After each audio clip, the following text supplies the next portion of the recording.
नमस्कार दोस्तों, मैं हूं आपका मैथ्स गुरु वैभव सिंह और आप सभी का स्वागत करता हूं आपके अपने चैनल पे जिसका नाम है द गुरुकुल। और आज मैं आप लोग के लिए लेकर आ गया हूं क्लास 12th का बहुत important chapter, that is inverse trigonometric functions. अब मेरे बच्चे या तो सीबीएसई बोर्ड में हो या स्टेट बोर्ड में हो या आईसीएसई बोर्ड में हो और या फिर वो आईआईटी जेईई की प्रिपरेशन कर रहे हो, ये चैप्टर सबके लिए बहुत इंपॉर्टेंट होने वाला है। और ये एक ऐसा चैप्टर है जिसमें बच्चों को शुरू से लेके एंड तक हमेशा कुछ ना कुछ डाउट बने रहते हैं या फिर क्वेश्चन सॉल्व करने में हमेशा परेशानी होती है। लेकिन अब घबराने की कोई बात नहीं है, क्योंकि आज हम शुरू करने वाले हैं इनवर्स ट्रिगोनोमेट्रिक फंक्शंस।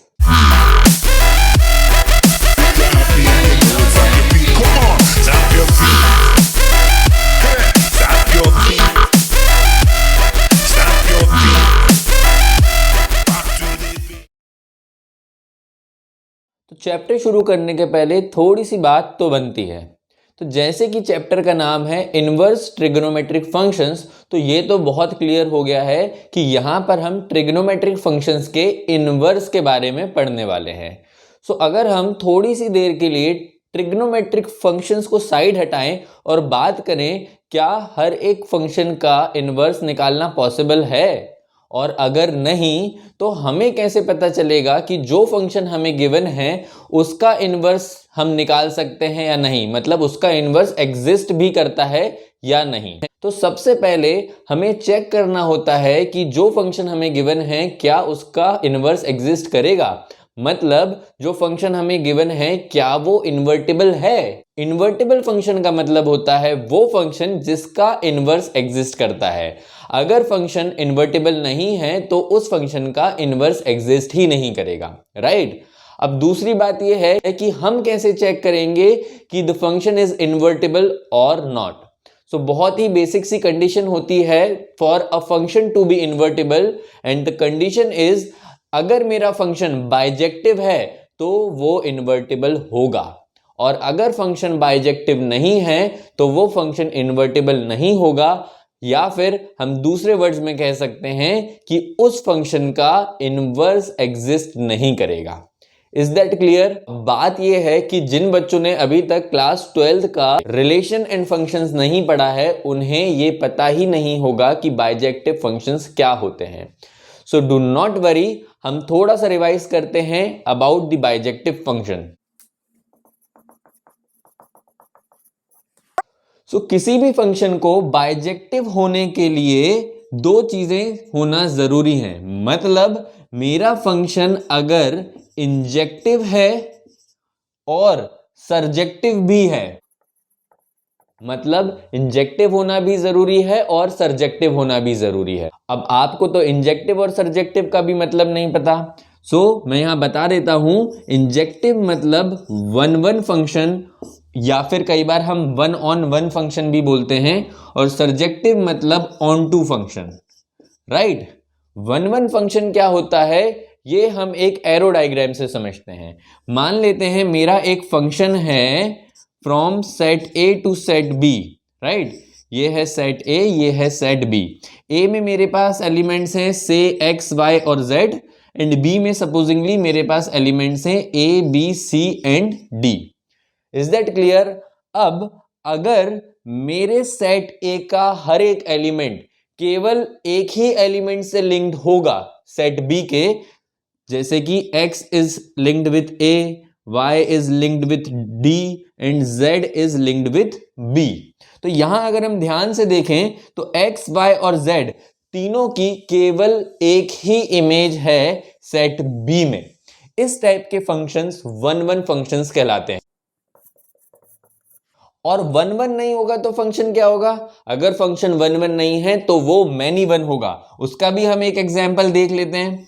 यहां पर सेट ए अगर ऐसा होता कि x, y और z तीन एलिमेंट्स हैं और supposedly a, b, c, d इसमें भी चार एलिमेंट्स हैं। अब अगर x जो है वो b से लिंक्ड है, y भी b से लिंक्ड है और Z में भी शायद A से लिंक्ड है, राइट। तो यहां पर अगर हम देखें कि B जो है बी एक ऐसा एलिमेंट है जिसकी दो प्री इमेजेस हैं, या फिर हम ऐसा कहें कि यहां पर x और y दो एलिमेंट्स ऐसे हैं जिनकी एक ही इमेज है, मतलब ये जो फंक्शन है ये मैनी वन फंक्शन कहलाता है, क्योंकि there are many elements who have a single image, that is why this function is called many one। और इस फंक्शन में there is one and only one element which is linked with only one element in set B। so इस type के function one one कहलाते हैं।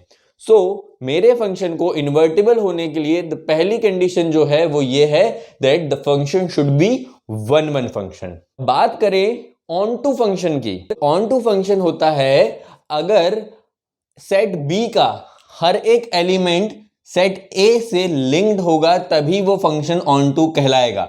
मतलब इस function की बात करें तो मैनी वन तो है, ऑन टू फंक्शन का वन वन और मैनी वन से कोई लेना देना नहीं होता, मतलब वन वन फंक्शन भी ऑन टू हो सकता है और मैनी वन फंक्शन भी ऑन टू हो सकता है। यहां पर देखें सी और डी दो एलिमेंट्स ऐसे हैं जिनकी कोई भी प्री इमेज नहीं है, तो ये जो फंक्शन है ये मेरा ऑन टू नहीं कहलाएगा। यहां पे देखें, यहां पर भी एक एलिमेंट सी है जो छूट रहा है, जिसकी कोई इमेज यहां पर, जिसकी कोई भी प्री इमेज नहीं है, तो ये भी फंक्शन ऑन टू फंक्शन नहीं है। तो जो फंक्शन ऑन टू नहीं होते वो क्या होते हैं, इनटू होते हैं। तो भाई ये भी इनटू का एग्जाम्पल है और ये फंक्शन भी इनटू का एग्जाम्पल है, राइट। तो एक एग्जाम्पल लेके देख लेते हैं ऑन टू का। सेट ए, यहां पर हम एरो डायग्राम से ही समझेंगे, ए बी सी डी है और सेट बी है एक्स वाई जेड मान लेते हैं हम, ठीक है। अब डी की एक इमेज है, सी की भी एक इमेज है और ऐसे। तो यहां पर देखें अगर हम इसमें सारे एलिमेंट्स जो हैं सेट बी के, उनकी कम से कम एक इमेज है ही सेट ए में, राइट। तो ये जो फंक्शन है इसे हम बोल सकते हैं कि this is an example of onto function. या फिर दूसरे वर्ड्स में कहें तो अगर मेरी कोडोमेन और रेंज बराबर है, अगर कोडोमेन और रेंज बराबर है तो फंक्शन जो है वो ऑन टू फंक्शन कहलाएगा। इस फंक्शन के लिए क्या बोलते हैं हम कि कोडोमेन जो है वो रेंज के बराबर होना चाहिए। सो आई होप अब आपको इतना तो क्लियर हो गया होगा कि वन वन फंक्शन क्या होते हैं और ऑन टू फंक्शंस क्या होते हैं। और अगर function one one and onto both हैं तो फंक्शन बाइजेक्टिव फंक्शन होगा, और अगर फंक्शन बाइजेक्टिव है तो वो इन्वर्टिबल होगा ही होगा, मतलब उस फंक्शन का इनवर्स एग्जिस्ट करेगा। अब बात करते हैं इनवर्स ट्रिग्नोमेट्रिक फंक्शंस की। तो किसी भी ट्रिग्नोमेट्रिक फंक्शंस का इनवर्स समझने के पहले हमें वो ट्रिग्नोमेट्रिक फंक्शन तो अच्छे से आना चाहिए। तो शुरू करेंगे बेसिक ट्रिग्नोमेट्रिक फंक्शन से। सबसे पहले बात करते हैं साइन एक्स की। तो अगर मेरे को किसी फंक्शन का ग्राफ नहीं पता तो मुझे उसके बारे में कुछ नहीं पता। सो आई होप कि कम से कम ट्रिग्नोमेट्रिक फंक्शंस के ग्राफ तो आप लोग पढ़ चुके होंगे, नहीं भी पढ़े हैं तो डू नॉट वरी, हम यहाँ पे सारे ट्रिग्नोमेट्रिक फंक्शंस के ग्राफ भी डिस्कस करने वाले हैं। तो ये साइन एक्स का ग्राफ है, राइट। हमें पता है कि साइन एक्स का जो ग्राफ होता है वो माइनस इन्फिनिटी से प्लस इन्फिनिटी तक जाता है, मतलब उसकी जो डोमेन है वो माइनस इन्फिनिटी से प्लस इन्फिनिटी होती है। और रेंज की बात करें तो साइन एक्स की, भाई एक्स की जगह आप कोई भी एंगल रख दीजिए, sine 0, sine π/2, sine -π/2, sine 2π, sine 3π, sine की वैल्यू किसी भी एंगल के लिए 1 से ज्यादा नहीं होती है और -1 से कम नहीं होती है। ये चीज हमें ग्राफ से भी क्लियरली विजिबल है। मेरे ग्राफ की वैल्यू कहीं भी 1 से ज्यादा नहीं जा रही है और -1 से कम भी नहीं हो रही है, मतलब इस फंक्शन की रेंज और डोमेन की भी हम अगर बात करें तो क्लियरली मैं कह सकता हूं कि जो डोमेन है वो -इन्फिनिटी से +इन्फिनिटी है और जो रेंज है वो -1 से +1 है, राइट। अब हम बात करते हैं, पहले तो ये चेक करना होता है कि क्या मेरा फंक्शन इन्वर्टिबल है। तो अभी हमने पढ़ा था फंक्शन इन्वर्टिबल कब होता है, जब वो 1 1 भी हो और ऑन टू भी हो। तो क्या ये फंक्शन जो है वो 1 1 है? 1 1 मतलब हर एक y की वैल्यू के लिए केवल एक ही x की वैल्यू होनी चाहिए, राइट। सो यहाँ देखते हैं, चलो मैं ये वाला पॉइंट चेक करता हूं। यहां पर x की वैल्यू 0 है और y की वैल्यू भी 0 है, राइट। लेकिन यहां पर चेक करें तो यहां पर x की वैल्यू पाई है, x की वैल्यू पाई है, लेकिन यहां पर भी y की वैल्यू 0 है। तो ये जो फंक्शन है ये तो वन वन फंक्शन है ही नहीं। अच्छा, एक और बात मैं आपको बताता हूं, हमने one one function arrow diagram से तो समझा था। कई बार क्या होता है, एरो डायग्राम हमें गिवन नहीं होता है या फिर हम कई बार बना भी नहीं पाते हैं। लेकिन अगर हमें किसी भी फंक्शन का ग्राफ पता है और उस ग्राफ पे हम हॉरिजॉन्टल लाइन टेस्ट करें, हॉरिजॉन्टल लाइन टेस्ट मतलब HLT करें, तो हमें पता चल जाता है डायरेक्टली कि वो फंक्शन वन वन है या नहीं। हॉरिजॉन्टल लाइन टेस्ट मतलब किसी भी एक जगह पर आप हॉरिजॉन्टल लाइन बना के देख लीजिए, अगर मेरी हॉरिजॉन्टल लाइन एक से ज्यादा पॉइंट को कट कर रही है तो मेरा जो फंक्शन है वो वन वन नहीं होगा। यहां देखो, इधर 2 3 4 5 और आगे भी अगर ये ग्राफ कंटिन्यू होगा तो ये जो हॉरिजॉन्टल लाइन है ये बहुत सारे पॉइंट को कट करेगी, मतलब this function is not at all one one function. और अगर फंक्शन वन वन नहीं है तो डेफिनेटली उसका तो इनवर्स एग्जिस्ट ही नहीं करेगा। हमने अभी पढ़ा था कि फंक्शन तो इन्वर्टेबल होगा ही नहीं। तो ये तो दुविधा वाली बात हो गई, मतलब साइन एक्स जो है वो इन्वर्टेबल नहीं है। तो हम कॉस एक्स की बात करते हैं। अगर आपको कॉस एक्स पता है तो कॉस एक्स का ग्राफ कैसा होता है? तो कॉस एक्स का ग्राफ जो है कुछ इस तरीके का होता है। इस ग्राफ को देखें, यहां पर अगर हम HLT करें मतलब हॉरिजॉन्टल लाइन टेस्ट करें, तो यहां पर मैंने एक हॉरिजॉन्टल लाइन बनाई, तो भाई ये हॉरिजॉन्टल लाइन भी तो मोर देन वन पॉइंट को कट कर रही है, मतलब ये जो फंक्शन है कॉस एक्स ये भी वन वन नहीं है और ये भी इन्वर्टेबल नहीं होगा। मतलब ना ही मैं साइन एक्स का इनवर्स निकाल सकता हूं, ना ही मैं कॉस एक्स का इनवर्स निकाल सकता हूं। और अगर आपको पता हो तो sine x, cos x, tan x, cosec x, sec x, cot x, सारे ट्रिग्नोमेट्रिक फंक्शन का अगर आप ग्राफ बना के देखोगे तो कोई भी फंक्शन जो है वो वन वन नहीं है। तो अकॉर्डिंग टू दैट हम किसी भी फंक्शन का इनवर्स निकाल ही नहीं सकते। अब ये कैसे पॉसिबल हो सकता है? भाई पूरा चैप्टर का नाम ही इनवर्स ट्रिग्नोमेट्रिक फंक्शन है और मैं आपको बोल रहा हूं कि कोई भी ट्रिग्नोमेट्रिक फंक्शन का हम इनवर्स नहीं निकाल सकते। भाई ये बात तो क्लियर है कि कोई भी ट्रिग्नोमेट्रिक फंक्शन जो है वो वन वन नहीं है। तो अगर मेरा ट्रिग्नोमेट्रिक फंक्शन मतलब साइन एक्स वन वन नहीं है तो मुझे कुछ ना कुछ तो जुगाड़ करनी ही होगी उसका इनवर्स निकालने के लिए। अब वो जुगाड़ क्या है वो समझिएगा। मेरा जो फंक्शन साइन एक्स है, इसको ध्यान से समझना, ये जो फंक्शन साइन एक्स है ये वन वन नहीं है इन इट्स एंटायर डोमेन। मतलब अगर मैं पूरी डोमेन की बात करूं माइनस इंफिनिटी से प्लस इंफिनिटी तक की, तो मैं फंक्शन को वन वन नहीं कह सकता। लेकिन कहीं ना कहीं एक ऐसा छोटा सा टुकड़ा जरूर निकाल सकता हूं जिस टुकड़े में मेरा जो ग्राफ है वो वन वन हो। तो अब हमें एक ऐसा इंटरवल ढूंढना है जहां पे मेरा फंक्शन वन वन होगा, और वो जो टुकड़ा ढूंढेंगे, वो जो इंटरवल हम ढूंढेंगे, उस इंटरवल को हम बोलते हैं प्रिंसिपल वैल्यू ब्रांच।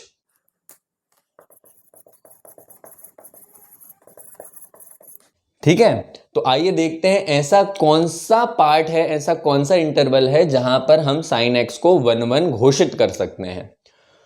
तो अगर मैं यहां पर देखूं, ये वाला जो मेरा पॉइंट है, ये पॉइंट जो है वो पाई बाई 2 है, और ये वाला जो पॉइंट है ये पॉइंट है माइनस पाई बाई 2, राइट।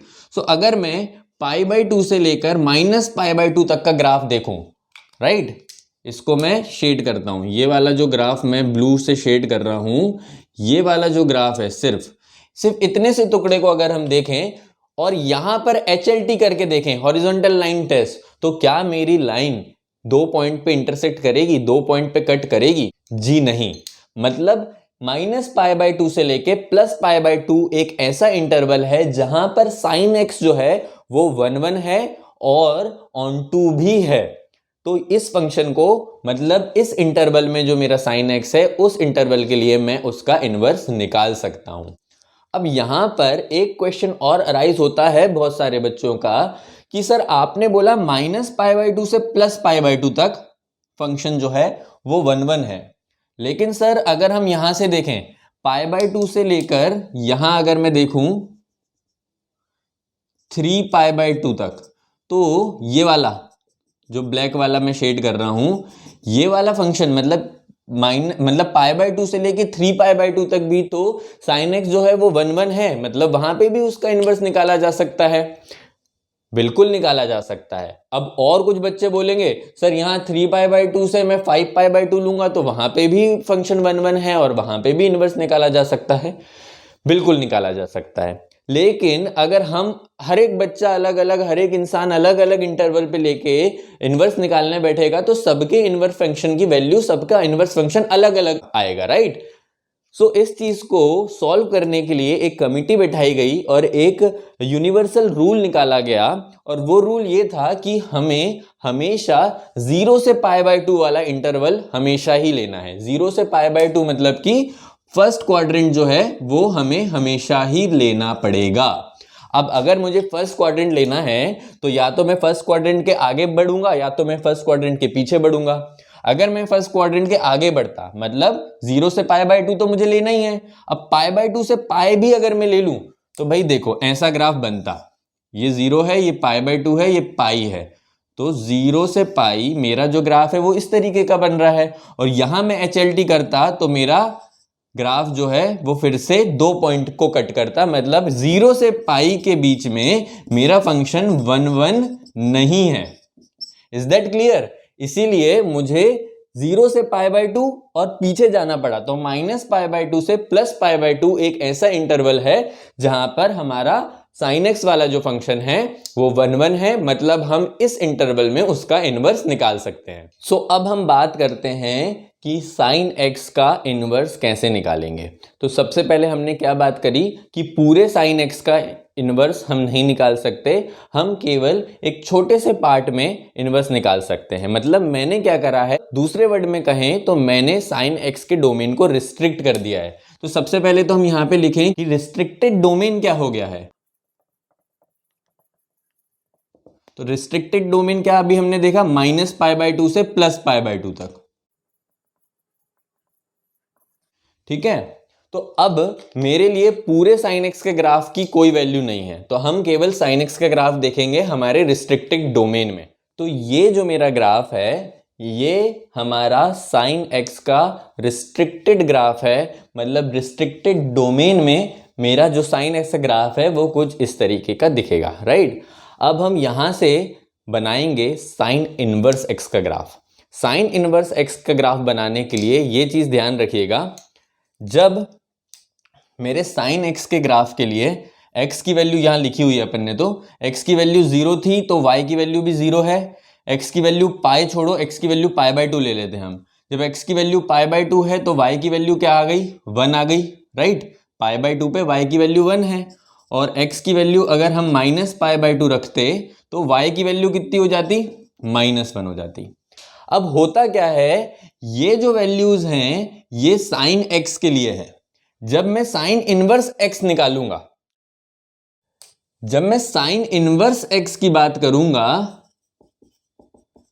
तो ये वैल्यूज आपस में इंटरचेंज हो जाएंगी। मतलब जब x y की जगह पर, जब y 0 था ना sin x में, तो sin इनवर्स x में x 0 हो जाएगा, और यहां तो कोई वैल्यू चेंज हो ही नहीं रही है, दोनों 0 हैं। दूसरे वाले में देखें, यहां पर y 1 है तो मैंने x की जगह पे 1 रखा, x की जगह पे π/2 था तो y की जगह पर π/2 रखा।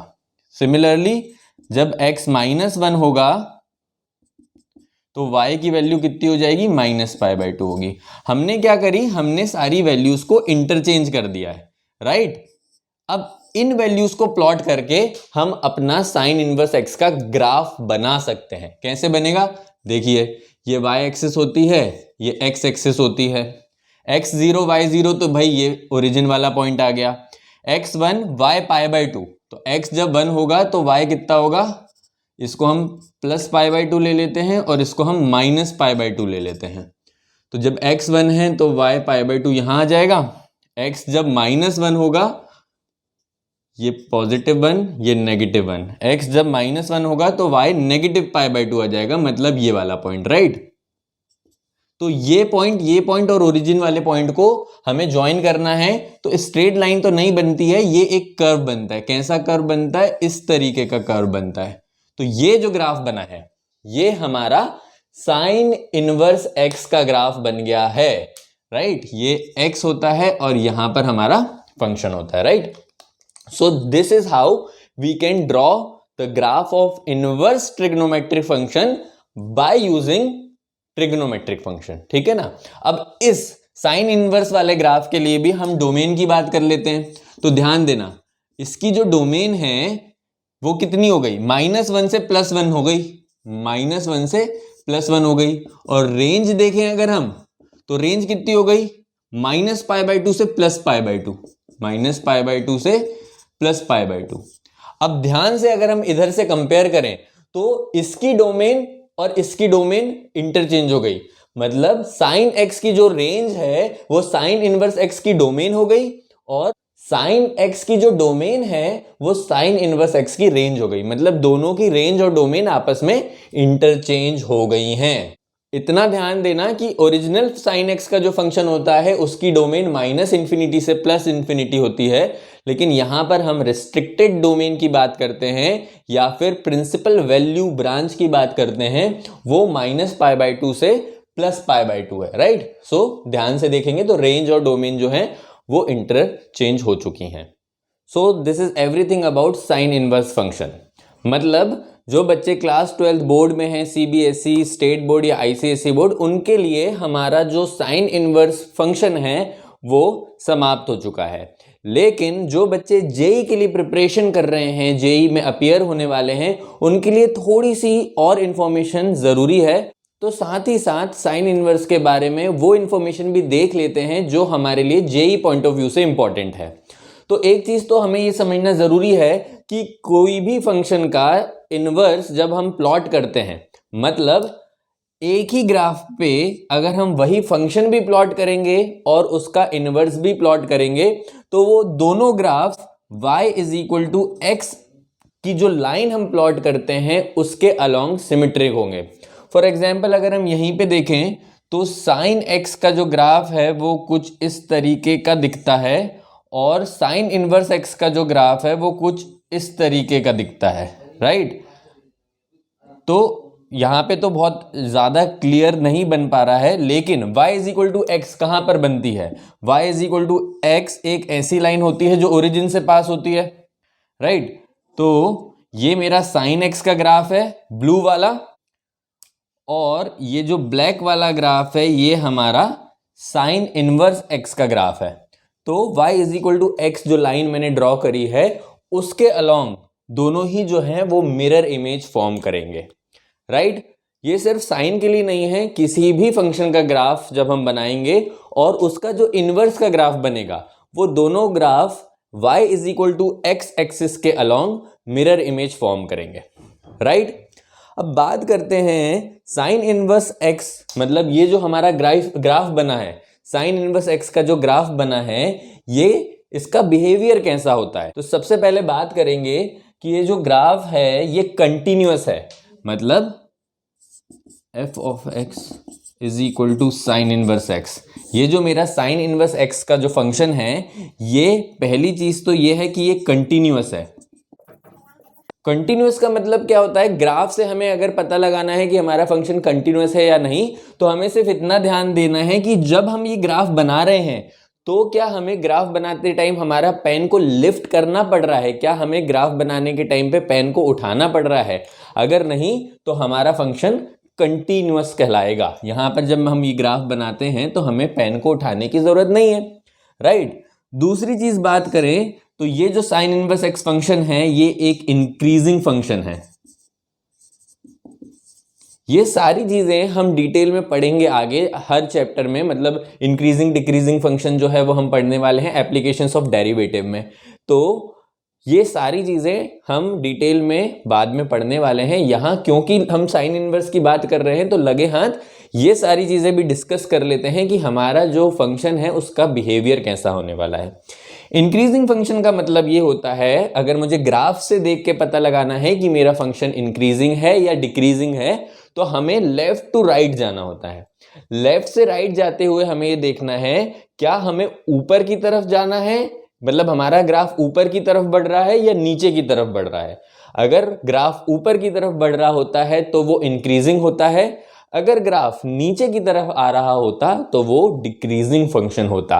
तो यहां पर clearly it is visible that the sign inverse x is the increasing function, right. तीसरी बात करें तो क्या ये डेरिवेबल है या नहीं। सो डेरिवेबल यहां पर आप लोग को बहुत क्लियरली नहीं समझ में आ पाएगा। बस इतनी सी बात ध्यान रखो, अगर हमारे ग्राफ में कहीं पर शार्प पॉइंट या शार्प एज बनता है तो वो फंक्शन डेरिवेबल नहीं होता। यहां ये जो हमारा ग्राफ है ये बहुत स्मूथ ग्राफ है, तो जहां भी स्मूथ ग्राफ होगा उस फंक्शन को हम डेरिवेबल कहेंगे। एग्जाम्पल लें, अगर यहां पर हम कुछ इस तरीके का ग्राफ बनाते और इस पॉइंट पे यूं बन जाता, तो जहां पे शार्प एज आ जाता है वो फंक्शन हमारा उस पॉइंट पे डेरिवेबल नहीं होता है, राइट। और बात करते हैं, और अगर बात करें तो ये जो हमारा फंक्शन है ये ऑड फंक्शन है। ऑड फंक्शन का मतलब ये होता है कि अगर f ऑफ माइनस एक्स जो है वो अगर माइनस एफ ऑफ एक्स के बराबर होता है तो हमारा फंक्शन ऑड फंक्शन कहलाता है।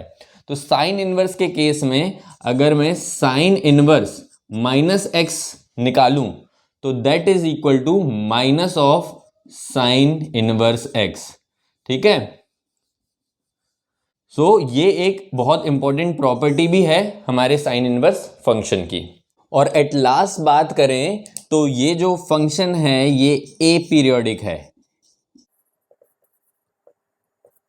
ए पीरियोडिक बोले तो जो फंक्शन पीरियोडिक नहीं होता है वो ए पीरियोडिक कहलाता है।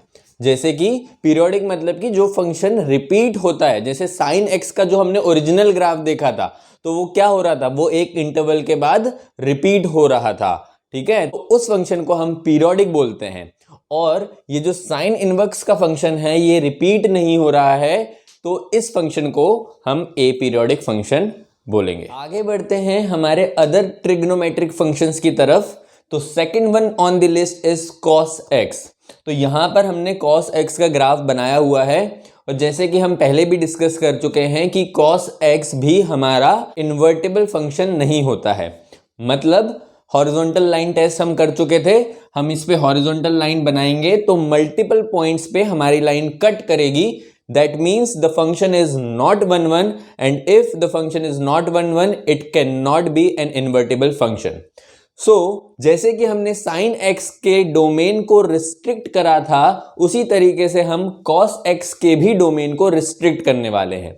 लेकिन उसके पहले cos x के फंक्शन का ओरिजिनल डोमेन और रेंज देख लेते हैं। यहां पर डोमेन साइन एक्स की तरह ही माइनस इंफिनिटी से प्लस इंफिनिटी जाएगा,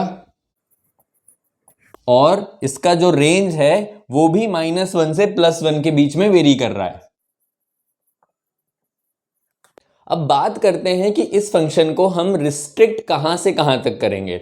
सो हमारा रूल क्या कहता है कि भाई फर्स्ट क्वाड्रेंट मतलब 0 से π/2 तो हमें हर बार लेना ही होता है। तो यहां पर हम 0 से π/2 लेंगे, तो 0 से π/2 कौन सा है, ये जो हम शेड कर रहे हैं, राइट। अब 0 से π/2 के बाद मेरे पास दो कंडीशन है, या तो मैं नेगेटिव साइड जाऊं या तो मैं इसी के आगे वाले क्वाड्रेंट में चले जाऊं।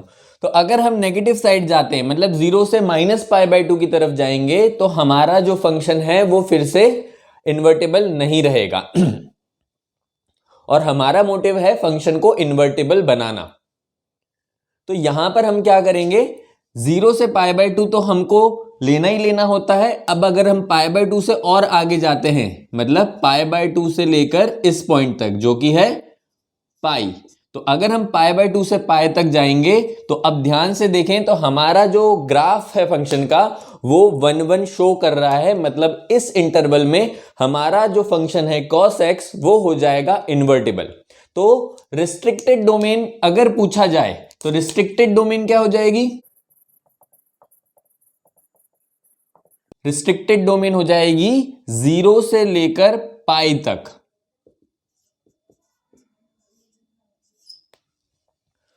सो cos x का फंक्शन तो क्लियर हो गया है।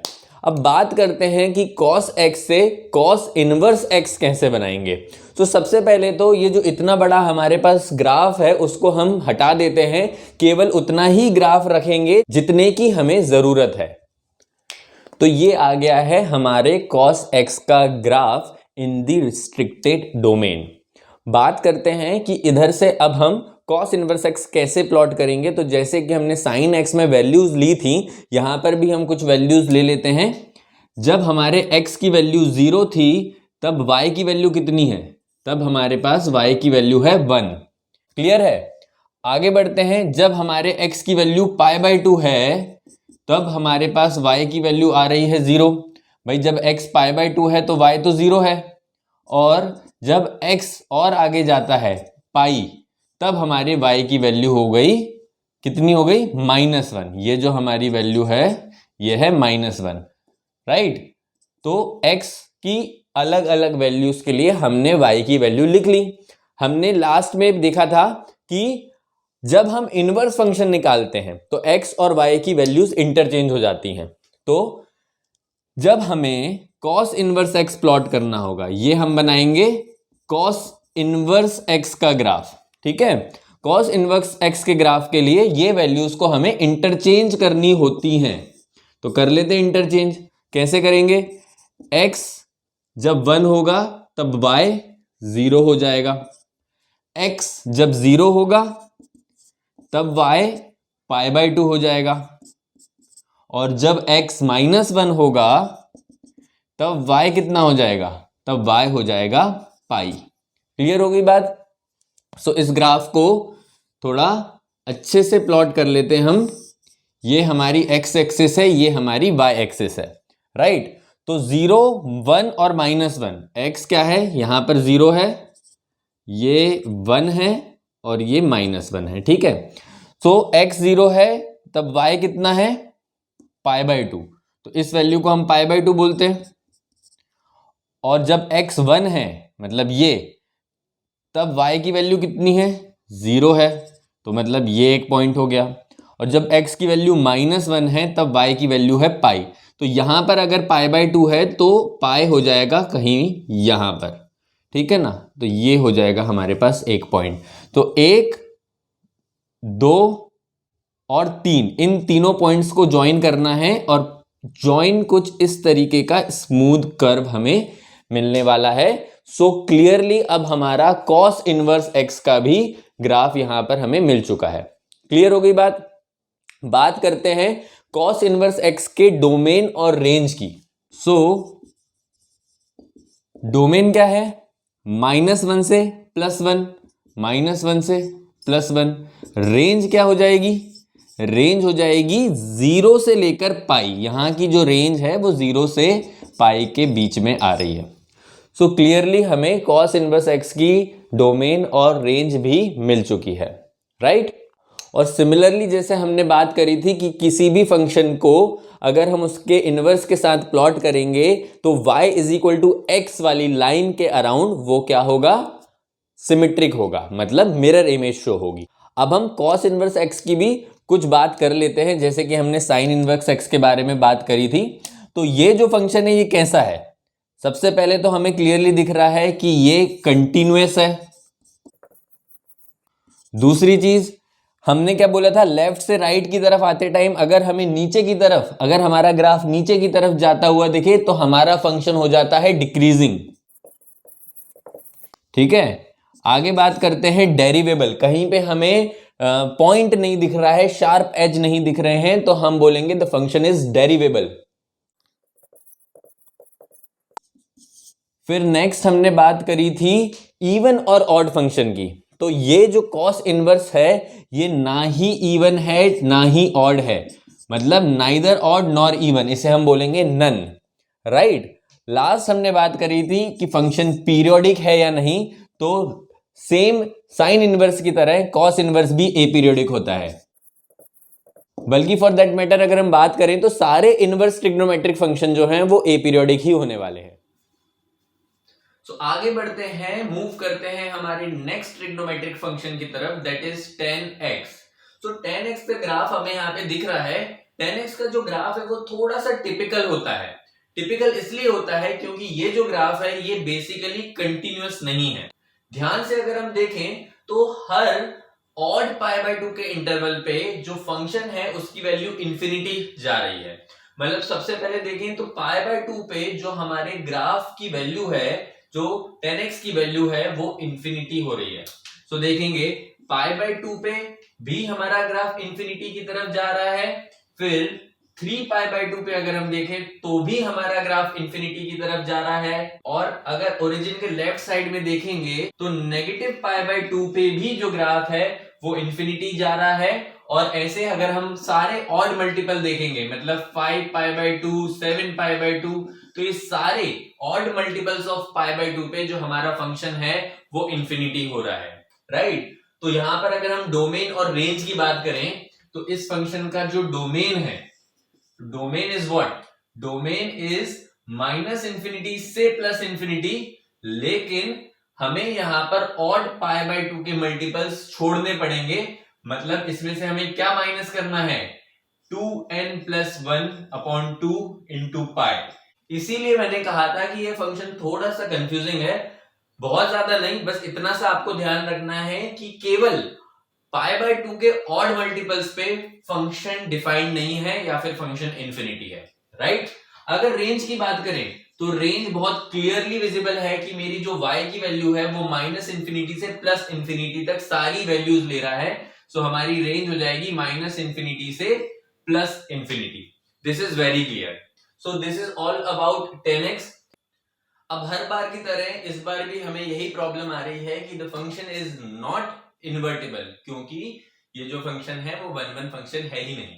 तो हम क्या करते हैं, एज ऑलवेज हमारे फंक्शन को रिस्ट्रिक्ट करते हैं, एक प्रिंसिपल वैल्यू ब्रांच ढूंढते हैं जहां पर कि हमारा फंक्शन इन्वर्टिबल हो। तो एज पर दी रूल 0 से पाई बाय 2 हमको हमेशा लेना पड़ता है। और ग्राफ से देखें तो माइनस पाई बाय 2 से लेकर प्लस पाई बाय 2 अगर हम इसको रिस्ट्रिक्ट कर दें, मतलब हमारी जो रिस्ट्रिक्टेड डोमेन है उसको अगर हम माइनस पाई बाय 2 से प्लस पाई बाय 2 ले लें तो हमारा जो फंक्शन है इस डोमेन में इन्वर्टिबल होगा। लेकिन यहां पर यह बात जरूर से ध्यान रखनी है कि ये जो डोमेन में माइनस पाई बाय 2 और प्लस पाई बाय 2 वाली वैल्यू है वो इंक्लूडेड नहीं रहेंगी, क्योंकि अभी हमने देखा पाई बाय 2 के हर मल्टीपल पे हमारा फंक्शन डिफाइंड नहीं है, हमारे फंक्शन की वैल्यू इंफिनिटी चली जाती है। इसीलिए माइनस पाई बाय 2 भी हमने इंक्लूड नहीं करा है और प्लस पाई बाय 2 भी हमने इंक्लूड नहीं करा है। तो यहां आ गई हमारी रिस्ट्रिक्टेड डोमेन। अब बात करते हैं कि इस फंक्शन से हमें इनवर्स फंक्शन कैसे बनाना है। तो एज ऑलवेज हम इस ग्राफ से x और y की अलग अलग वैल्यूज निकालते हैं। यहां पर भी देख लेते हैं, जब मेरे x की वैल्यू 0 है तब y भी 0 आ रहा है। आगे बढ़ेंगे, जब x पाई बाय 2 की तरफ बढ़ रहा है तो हम इक्वल टू ना लिख के हम लिखते हैं x tends to pi by 2। When x tends to pi by 2, pi by 2, तो जैसे जैसे x पाई बाय 2 की तरफ बढ़ रहा है हमारा जो y है उसकी वैल्यू इंफिनिटी की तरफ बढ़ रही है। And similarly when x tends to minus pi by 2, y tends to minus infinity। मतलब जब x माइनस पाई बाय 2 की तरफ आ रहा है तो हमारा y जो है वो भी इंफिनिटी की तरफ बढ़ रहा है, लेकिन नेगेटिव साइड में, इसलिए हमने यहां पर माइनस इंफिनिटी लिखा है। अब जब हमको इनवर्स फंक्शन बनाना होता है तो ये वैल्यूज को हम एक्सचेंज कर देते हैं, मतलब x की जगह पर y और y की जगह पर x। तो इनवर्स के लिए हमारी वैल्यूज क्या हो जाएगी, यहां पर तो चेंज करने पर भी x 0 और y 0 ही आने वाला है। अब यहां देखना, when y tends to infinity, मतलब when y tends to pi by 2 लिखना पड़ेगा and x tends to infinity लिखना पड़ेगा, है ना। इनवर्स मतलब हमने इसको एक्सचेंज कर दिया है। अब similarly x tends to minus pi by 2 था तो यहां हो जाएगा y tends to minus pi by 2, and यहां y tends to minus infinity था तो यहां हो जाएगा x tends to minus infinity. तो इन वैल्यूज की हेल्प से अब हम हमारा इनवर्स ऑफ 10x निकाल सकते हैं। तो इन वैल्यूज को प्लॉट करके अगर मैं ग्राफ बनाऊंगा तो मेरी 10 इनवर्स का ग्राफ कुछ इस तरीके से दिखेगा, राइट। देख लीजिए बिल्कुल, जब x 0 है तो y भी 0 है ओरिजिन पे, राइट। अब जब y π/2 है तो हमारा x जो है वो इंफिनिटी की तरफ जा रहा है, और जब y -π/2 है तो हमारा x जो है वो माइनस इंफिनिटी की तरफ जा रहा है। क्लियर हो गई ये बात। अब बात करते हैं tan इनवर्स के डोमेन और रेंज की। तो एज ऑलवेज जब हम इनवर्स निकालते हैं फंक्शन का तो ओरिजिनल फंक्शन की डोमेन और रेंज जो है वो आपस में इंटरचेंज हो जाती है। तो यहां पर हमारी जो रेंज थी वो डोमेन हो जाएगी, मतलब जो डोमेन है वो हो जाएगा माइनस इंफिनिटी से इंफिनिटी, और जो रेंज है वो क्या हो जाएगी, वो हो जाएगी -π/2 से +π/2। ये हो गया हमारा tan इनवर्स x की डोमेन और रेंज।